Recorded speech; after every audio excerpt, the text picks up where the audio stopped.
अस्सलाम वालेकुम व्यूअर्स आज हम आखिरी ज़बील फ़ुरूज जो है यानी ज़बील फ़ुरूज जो है 4 चूँकि मर्द थे और 8 ख़वातीन थीं, तो आज हम आखिरी जो ख़ातून है ज़बील फ़ुरूज में उसको अरबी में जद्दा कहते हैं। तो हमारे यहाँ उसको दादी और नानी आप कह सकते हैं।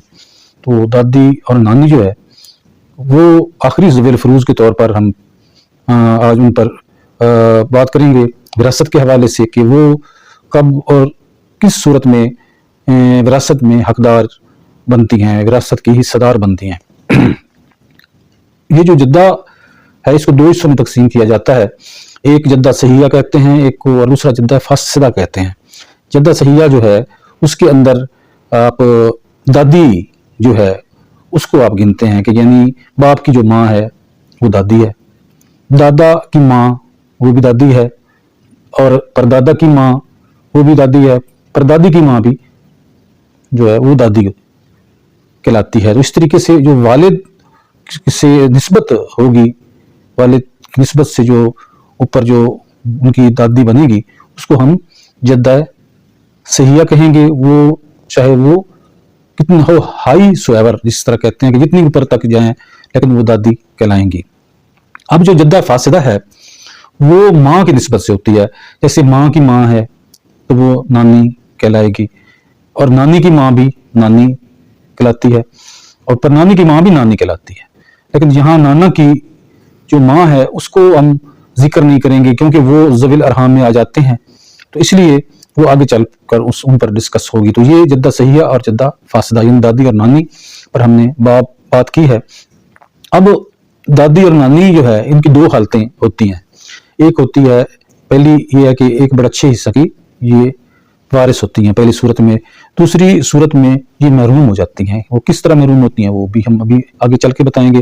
तो अब पहली सूरत यह है कि अगर मरने वाले की माँ नहीं है, जो फौत हो गया है मतवफ़ी, उसकी अगर वालिदा ना हो और दादी मौजूद हो, या दादी और नानी दोनों मौजूद हों, ठीक है, तो उनको एक बड़ा अच्छे हिस्सा मिलता है। अगर माँ नहीं है तो माँ और दादी, तो दादी और नानी दोनों अगर मौजूद है तो दादी और नानी दोनों को माँ क्या करेगी, अगर मैयत की वालिदा मौजूद है तो दोनों को महरूम कर देगी। दिलचस्प बात यह है कि माँ की मौजूदगी में मैयत की माँ, मतवफ़ी की माँ अगर मौजूद है वो दादी और नानी दोनों को महरूम कर देती है। लेकिन अगर मतवफ़ी जो वफात पा गया है उसकी माँ नहीं है लेकिन बाप मौजूद है और साथ दादी और नानी भी मौजूद है, तो बाप की मौजूदगी में दादी महरूम हो जाती है, क्योंकि दादी जो है वो बाप की वालिदा है, वो महरूम हो जाती है, लेकिन नानी जो है वो महरूम नहीं होती। इस तरीके से मैयत की जो वालिद है वो सिर्फ अपनी वालिदा को महरूम करता है, जबकि मैयत की जो वालिदा है वो दादी और नानी दोनों को महरूम कर देती है। अच्छा, मिसाल के तौर पर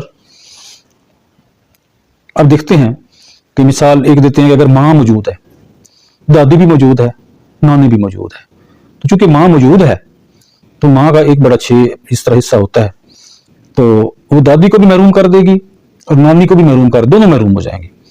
लेकिन दूसरी मिसाल अगर हम यूं दें कि बाप है, मैयत का बाप मौजूद है, दादी भी है, नानी भी है, तो बाप की मौजूदगी में दादी महरूम हो जाएगी और नानी को कितना एक बड़ा अच्छे हिस्सा मिलेगा बकायदा उसको।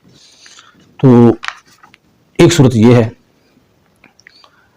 अच्छा, अब अगर बाप भी नहीं है और माँ भी नहीं है मतवफ़ी की, दादी और नानी मौजूद है, तो फिर क्या होगा, ये फिर एक बड़ा अच्छे हिस्सा की हकदार होंगी, चाहे एक हो चाहे दोनों हो। अगर दोनों हैं तो एक बड़ा अच्छे हिस्सा बराबर में तकसीम करेंगी। मसलन उनके हिस्से में 10,000 एक बड़ा अच्छे हिस्सा 10,000 आया है, तो ये 5-5 हज़ार रुपये आपस में तकसीम करेंगी। बात शर्त ये कि अब ये इंपॉर्टेंट पॉइंट है, शर्त इसमें ये होगी कि अगर दोनों बराबर सतह की हों, इधर दादी है इधर नानी है, डायरेक्ट फर्ज करते हैं इधर नानी है और उधर परदादी है, तो जो नानी होगी वो नजदीक का रिश्ता है और परदादी दूर का रिश्ता है, तो नानी जो होगी परदादी को महरूम कर देगी।